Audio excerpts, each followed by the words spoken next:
ನಾವಿಲ್ಲಿ ಎಷ್ಟೇ ಹೇಳಿದರೂ ಕೂಡ ನಿಮ್ಮ ಬೆಂಬಲ ಇಲ್ಲದೆ ಏನು ಮಾಡಲಿಕ್ಕೆ ಆಗುವುದಿಲ್ಲ.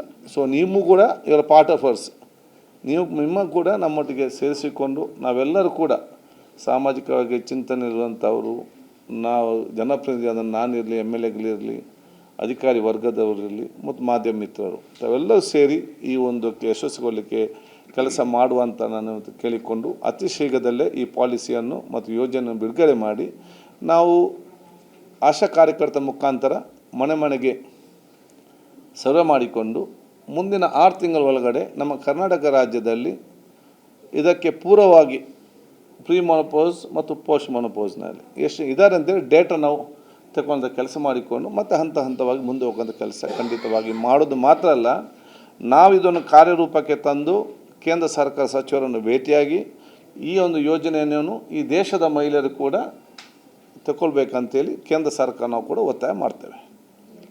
ಇನ್ನೂ ಇವರಿದ್ದಾರೆ, ಪ್ರಶ್ನೆ ಕೇಳಿ ಉತ್ತರ ಕೊಡ್ತಾರೆ.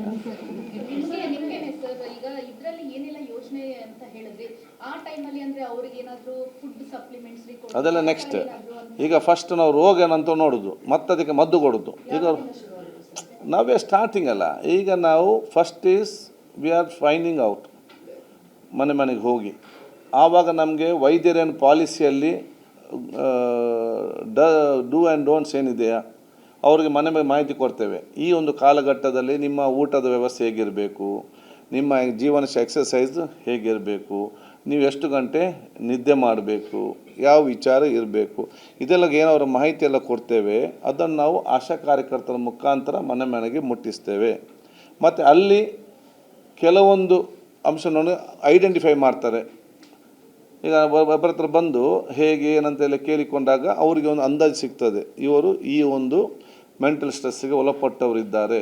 ಆಗ ಆ ಒಂದು ಕ್ಲಾರಿಟಿ ನಮಗೆ ಗೊತ್ತಾಗ್ತದೆ.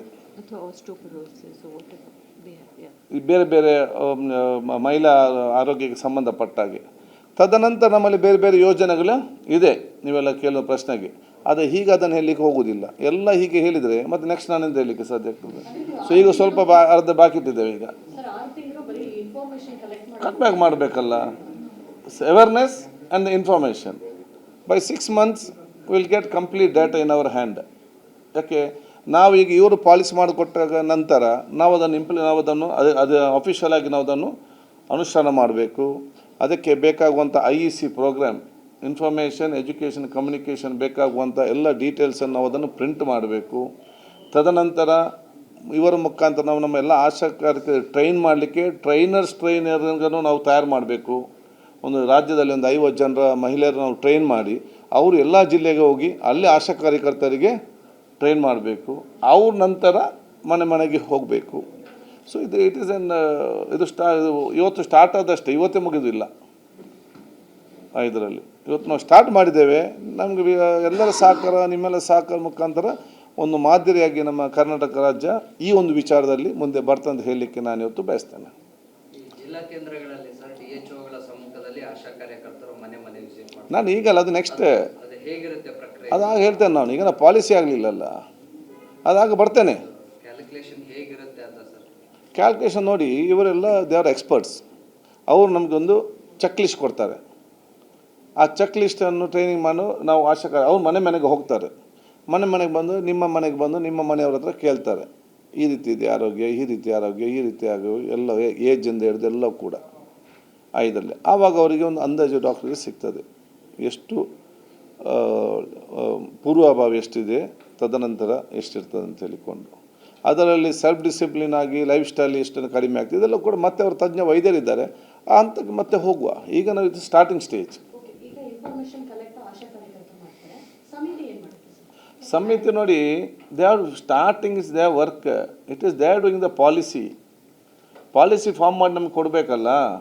ಅವರ ಪಾಲಿಸಿ ಫಾರ್ಮ್ ಮಾಡಿ ನಮಗೆ ಕೊಡ್ತಾರೆ. ನಾವು ಅದನ್ನು ನಮ್ಮ ಇಲಾಖೆ ಅಧಿಕಾರಿ ಮುಖಾಂತರ ಅಫಿಷಿಯಲ್ ಆಗೋದನ್ನು ಅನುಷ್ಠಾನ ಮಾಡ್ತೇವೆ. ಇದರಲ್ಲಿ ನಮ್ಮ ಸಂಸದರು ಅದಕ್ಕೆ ಬೇಕಾಗುವಂಥ ಪ್ರಚಾರ ಕೊಡ್ತಾರೆ. ಅವರು ಹೇಳಿದ್ದನ್ನು ನೀವು ಜನರಿಗೆ ಮುಟ್ಟಿಸ್ತೀರಿ. ಮತ್ತೆ ಬಾಲ್ ಹೇಗೆ ಬ್ಯಾಟ್ ಬರ್ತದೆ ಹಾಗೆ ಹೊಡೆಯುವ. ಈಗ ಹೇಗೆ ಟೆನ್ಷನ್ ಮಾಡೋದು ನಾವು? ಈಗ ಮತದಾರ ಅಂತ ಅಂತಿದ್ದೀರಲ್ಲ, ಇದರಲ್ಲಿ ಮನಪ ಸಂಬಂಧಪಟ್ಟ ಹಾಗೆ ಈಗ ಸಮಿತಿಯನ್ನು ರಚನೆ ಮಾಡ್ತಿದ್ದೀವಿ. ಹೌದು. ಆದ್ರೆ ಆ ಸಮಿತಿಗೆ ಈಗ ಇಂಟರ್ಕೋಲ್ ಆಗಿ ಅಂದ್ರೆ ಪರ್ಯಾಯ ಒಂದಿಷ್ಟು ಸಮಸ್ಯೆಗಳಿದೆ ಮಹಿಳೆಯರಲ್ಲಿ. ಈಗ ಹಿಂದೆ 2022-25 ಸಾಲಿನಲ್ಲಿ ಒಂದಿಷ್ಟು ರಿಪೋರ್ಟ್, ಸೆಂಟ್ರಲ್ ರಿಪೋರ್ಟ್ ಪ್ರಕಾರ ಮಹಿಳೆಯರಲ್ಲಿ ಈ ಮನಪಾ ಸಮಸ್ಯೆಗಳಿಂದ ಹೃದಯಾಘಾತ ಆಗ್ತದೆ ಅಂಡ್ ಮಾನಸಿಕ ಸಮಸ್ಯೆಗಳಿದೆ, ಜೊತೆಗೆ ಗ್ರಾಮೀಣ ಭಾಗದಲ್ಲಿ ಜಾಗೃತಿ ಇಲ್ಲ ಅನ್ನೋಂಥದ್ದು. ಹಿಂದೆಯಿಂದ ಆರೋಗ್ಯ ಸಚಿವರು ಕಾಲೇಜ್ ಮಟ್ಟದಲ್ಲಿ ಟೆಕ್ಸ್ಟ್ ಬುಕ್ ಅಲ್ಲಿ ಅಂಶ ಸೇರಿಸಬೇಕು ಅಂದ್ರೆ ಅದು ಆಗ್ಲಿಲ್ಲ. ಈಗ ಸಮಿತಿಯನ್ನು ಫಾರ್ಮ್ ಮಾಡ್ತಿದ್ದೀರಾ, ಬಟ್ ಈ ಸಮಿತಿ ಈಗ ನಿಮಗೆ ರಾಜ್ಯದ ಸ್ಥಿತಿಗತಿಗಳ ಅಷ್ಟೇ ವರದಿ ಕೊಡುತ್ತಾ ಅಥವಾ ಇತರೆ ಕಾಯಿಲೆಗಳ ಬಗ್ಗೆದು ಕೂಡ ರಿಪೋರ್ಟ್ ಕೊಡುತ್ತಾ? ಡಾಕ್ಟರ್ ಅಲ್ಲಿದ್ದಾರೆ. ಪ್ರಚಾರದಿರ್ಬೋದು, ಭಾಗವಹಿಸ್ತೀರಾ, ಎಲ್ಲೆಲ್ಲಿ ಹೋಗ್ತೀರಾ, ಏನು ಪ್ಲಾನಿಂಗ್ಸ್ ಇದೆ ನಿಮ್ಮದು? ಈಗಲೇ ಎದುರಿಸಬೇಡಿ ಮಾರೆ, ಮತ್ತೆ ಬರೋದಿಲ್ಲ ನಿಮ್ಮ ಈಗಲೇ ಇಲ್ಲಿ ಅವ್ರು ಪುರ್ಸೊತ್ತು ಬೇಕಲ್ಲ. ಅಲ್ಲ ಸರ್, ಈಗಾಗಲೇ ಆಶಾ ಕಾರ್ಯಕರ್ತರಿಗೆ ಕಾರ್ಯ ಒತ್ತಡ ಜಾಸ್ತಿ ಆಗ್ತಾ ಇದೆ, ಸಂಬಳ ಆಗ್ತಿಲ್ಲ ಅನ್ನುವಂಥ ಕೂಗು ಸಹ ಕೇಳಿ ಬರ್ತಾ ಇದೆ. ತಿಂಗಳಿಗೆ ಅಥವಾ 3-4 ತಿಂಗಳು ಒಂದ್ಸತಿ ಫ್ರೀಡಮ್ ಪಾರ್ಕ್ ಬಂದು ಪ್ರೊಟೆಸ್ಟ್ ಮಾಡೋದು. ಸೊ ಈಗ ಹೊಸ ಯೋಜನೆಯಿಂದ ಇನ್ನ 6 ತಿಂಗಳು ಅವ್ರಿಗೆ ಮತ್ತೆ ಕಾರ್ಯ ಒತ್ತಡ ಜಾಸ್ತಿ ಆಗೋದು, ಸಂಬಳ ಆಗ್ತಲ್ಲ, ಇದು ತಮ್ಮ ಗಮನಕ್ಕೆ ಬಂದಿದೆಯಾ? ಈ ಸರ್ವೆ ಮಾಡ್ಲಿಕ್ಕೆ ಹೋಗ್ಬೇಕು ನೋಡಿ. ನಾನು ಹೇಳಿದ್ ಕೇಳಿ, ಮುಂಚೆ ಆಶಾ ಕಾರ್ಯಕರ್ತಿದ್ದೀರಾ? ಇಲ್ಲ. ಮತ್ತು ಅವರಿಗೆ ಅವಕಾಶ ಹೆಲ್ತ್ ಫೆಸಿಲಿಟರ್ ಅಂತ ಹೇಳಿ ನಾವು ಗ್ರಾಮೀಣ ಮಟ್ಟದಲ್ಲಿ ಮಾತ್ರ ನನ್ನ ಟೈಮಲ್ಲಿ ಸ್ಟಾರ್ಟ್ ಆಯಿತು. ಸೆಂಟ್ರಲ್ ಗೌರ್ಮೆಂಟ್ ಗುಲಾಮ್ ನಬಿ ಆಜಾದ್ ಇದ್ದಾಗ ಫಸ್ಟ್, ಆವಾಗ it was national rural health mission ಅಂತ ಇತ್ತು. Health facilitator between the health department ಮತ್ತು ಜನರ ಮಧ್ಯೆ ಒಂದು ಕೊಂಡಿಯಾಗಿ ಕೆಲಸ ಮಾಡುವಂಥ ಕಾರ್ಯಯೋಜನೆ ಹಮ್ಮಿಕೊಂಡ್ರು. ತದನಂತರ ಗ್ರಾಮೀಣ ಹೆಲ್ತ್ ಇಂಪ್ರೂವ್ ಆಯಿತು, ನಗರ ಹೆಲ್ತ್ ಡೌನ್ ಆಗಲಿಕ್ಕೆ ಪ್ರಾರಂಭ ಆಯಿತು. ಅದಕ್ಕಾಗಿ ನ್ಯಾಷನಲ್ ಹೆಲ್ತ್ ಮಿಷನ್ ಅಂತ ತಂದು ಸಿಟಿಯನ್ನು ಕೂಡ ಏರ್ಪಾಡು ಮಾಡೋಂತಾಯಿತು. ಈಗ ತದನಂತರ ಆವಾಗ ನಮ್ಮ ಸರ್ಕಾರ ಇದ್ದಾಗ ಹಂತವಾಗಿ ಫಸ್ಟ್ ಟೈಮ್ ಇಂಡಿಯಾದಲ್ಲಿ ಈಕ್ವಲ್ ಇನ್ಸೆಂಟಿವ್ಸ್ ಅಂತೇಳಿ ಅವತ್ತು ನಾವು ಫಸ್ಟ್ ಸ್ಟಾರ್ಟ್ ಮಾಡಿದ್ದೆವು. ಇದಕ್ಕೆ ಹೇಗಾದರೂ ಬೇರೆ ಬೇರೆ ಮನೆಗೆ ಅವರು ಹೋಗಲೇಬೇಕು. ಅದರ ಜೊತೆಯಲ್ಲಿ ಇದರಲ್ಲಿ ಎಕ್ಸ್ಟ್ರಾ ಕೆಲಸ ಏನಿಲ್ಲ. ಇದರಲ್ಲಿ ಜಸ್ಟ್ ಒಂದು ಮಾಹಿತಿ ತಗೊಳ್ಳೋದು ಮಾತು, ಅದು ಡೈಲಿ ತಗೊಳ್ಳಿಕ್ಕಿಲ್ಲ. ಒಮ್ಮೆ ಒಂದು ರೌಂಡ್ ಮನೆಗೆ ಹೋದರೆ ಓನ್ಲಿ ಒನ್ಸ್ ಆ ಮಾಹಿತಿಯನ್ನು ತಗೊಳ್ಳುವಂಥ ವಿಚಾರ ಮಾತಾಡೋದು ಇರುವಂಥದ್ದು. ಸೊ ಅವರು ಕೂಡ ಪಾಪ ಅವ್ರಿಗೆ ಇವತ್ತು ವೇತನ ಕಡಿಮೆ ಇದ್ದರೂ ಕೂಡ ಆದಷ್ಟು ಅವ್ರ ಪ್ರಾಮಾಣಿಕತೆಯಿಂದ ಎಲ್ಲ ಕೆಲಸ ಖಂಡಿತವಾಗಿಯೂ ಮಾಡ್ತಾರೆ. ಇದೊಂದು ಎಕ್ಸ್ಟ್ರಾ ಕೆಲಸ, ಬರ್ಡನ್ ಕೆಲಸ ಅಂತಲ್ಲ. ಆ ಒಂದು ಟೈಮಲ್ಲಿ ಸ್ವಲ್ಪ ಅವರಿಗೆ ಸಮಯ ಮೀಸಲಿಡುವಂಥ ಕೆಲಸ ಇವತ್ತು ಆಗ್ತದೆ. ಇದು ಕೆಲಸ ಈ ಒಂದು ಯೋಜನೆ ಇರಲಿ ಅಥವಾ ಇಲ್ಲದಿರಲಿ, ಅವರಿಗೆ ವೇತನ ಮತ್ತು ಅವರಿಗೆ ಗೌರವಧನ ಜಾಸ್ತಿ ಮಾಡಲಿಕ್ಕೆ ನಾವು ಈಗಾಗಲೇ ಮೊನ್ನೆ ಕೇಂದ್ರದ ಆರೋಗ್ಯ ಸಚಿವರನ್ನು ಭೇಟಿಯಾಗಿ ಅದನ್ನು ಮಾಡಿದ್ದೇವೆ. ಯಾಕೆಂತೇಳಿದರೆ ನೀವು 100 ಯೋಜನೆ ಹಮ್ಮಿಕೊಳ್ತೀರಿ, ವರ್ಷಕ್ಕೊಂದು ಯೋಜನೆಗಳು ಸೆಂಟ್ರಲ್ ಗೌರ್ಮೆಂಟ್ನವು NHM ಅಲ್ಲಿ ವಹಿಸ್ತಾರೆ. ಈ ಸಲ ಕೂಡ ವಹಿಸಿದ ವರ್ಷ ನಿಮ್ಮ ಪ್ರೋಗ್ರಾಮ್ ಈ ಸಲ ಒಂದು ಯೋಜನೆ ಇದೆ, ನೀವು ಅನುಷ್ಠಾನ ಮಾಡಲಿಕ್ಕೆ ಆಶಾ ಕಾರ್ಯಕರ್ತರು ಅಂತ ಹೇಳಿದಿರಿ. ಅವ್ರಿಗೆ ಹಿಂದೆ ಕೊಡುವಂಥ ಕೊಡೋದಿದ್ರೆ ಕರೆಕ್ಟ್ ಇಂಪ್ಲಿಮೆಂಟ್ ಆಗೋದಿಲ್ಲ. But will go work on that. ಅದಕ್ಕೆ ಅವರನ್ನು ಕೂಡ ಗಣನೆಗೆ ತೆಕ್ಕೊಂಡು ಅವರನ್ನು ನಮ್ಮ ಆರೋಗ್ಯ ಇಲಾಖೆ ಕರೆಕ್ಟಾಗಿ ಕೆಲಸ ಮಾಡಬೇಕಾದ್ರೆ ನನ್ನ ಆರೋಗ್ಯ ಇಲಾಖೆಯಲ್ಲಿರುವಂಥ ಆ ಒಂದು ಕೆಲಸ ಮಾಡೋದು ಯಾರು, ಅವರ ಟೆನ್ಷನ್ ಕಡಿಮೆ ಮಾಡಬೇಕು. ಅವ್ರನ್ನ ಸ್ಟ್ರೆಂಥನ್ ಮಾಡಿಕೊಂಡು ಅವ್ರ ಟೆನ್ಷನ್ ಕಡಿಮೆ ಮಾಡಿ ಅವರ ಮುಖಾಂತರ ನಾವು ಕೆಲಸ ಮಾಡಿಸ್ಕೊಳ್ಬೇಕು. ಅದು ನಾವು ಪ್ಲ್ಯಾನ್ ಮಾಡ್ತೇವೆ. ಎಲ್ಲ ಇವತ್ತಿಗೆ ಮತ್ತೆ ನಾಳೆ ನಾನು ಎಂತ ಹೇಳೋದು ನಿಮಗೆ, ಇವತ್ತಿಲ್ಲಿಗೆ ಮುಗಿಸುವ, ನಾಳೆ ಮತ್ತೆ ವಿಲ್ ಗಿವ್ ಅದು ನೋಟ್ ಮಾಡಿ, ಅದು ನೋಟ್ ಮಾಡಿ. ಇದು ಮತ್ತೆ ಆಗೊಂದು ಪ್ರಶ್ನೆ ಕೇಳಿದ್ರಲ್ಲ,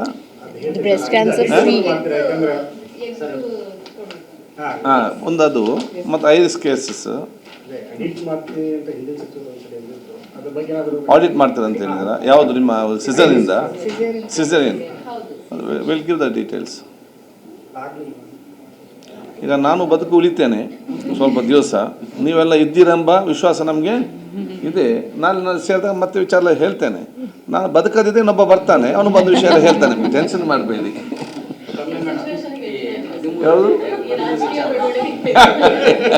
13ಕ್ಕೆ